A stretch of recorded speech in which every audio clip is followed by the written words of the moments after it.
Well, good morning Queensland, and good morning from Red Bank Plains in Ipswich, and it's wonderful to be joined with the school leaders, but also with Lance, who's the Assistant Minister and the member for Bundamba.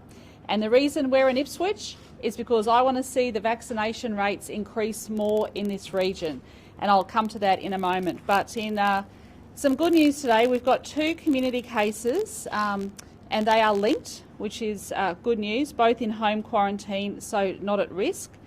And then we've got 2 new cases from overseas, and once again they're in hotel quarantine.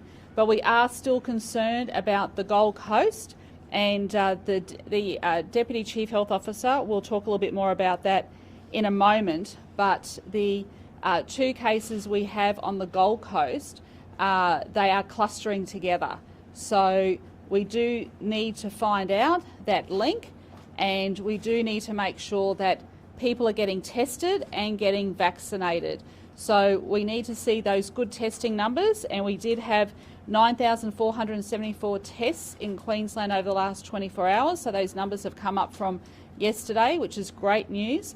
But if you live on the Gold Coast, let me make it very clear, we need to make sure that we do not have community transmission. So we need people to get tested, and if you're asked to home quarantine, we need you to follow the directions from Queensland Health. So we've got schoolies coming up very shortly, so we are concerned, and if you can't socially distance, please wear a mask on the Gold Coast. But the next, like I said, the next 24, 48 hours is going to be very critical. But good news today, we don't have any new cases on the Gold Coast, but we need to make sure that we monitor that very closely.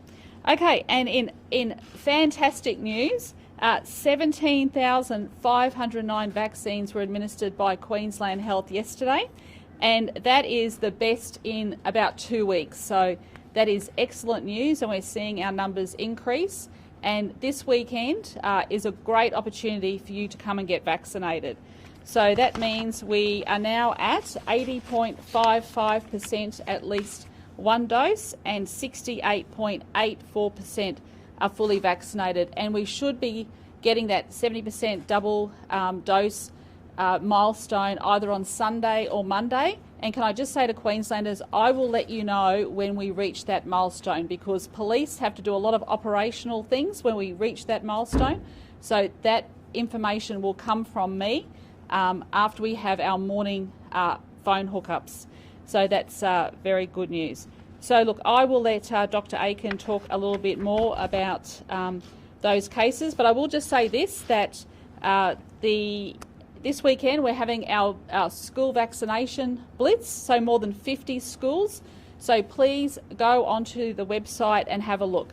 Now the reason we're here in Ipswich is because I really want to see these vaccination rates increase in Ipswich. At the moment, Ipswich is just sitting below the state average of 78.5 first dose and 64.5 second dose.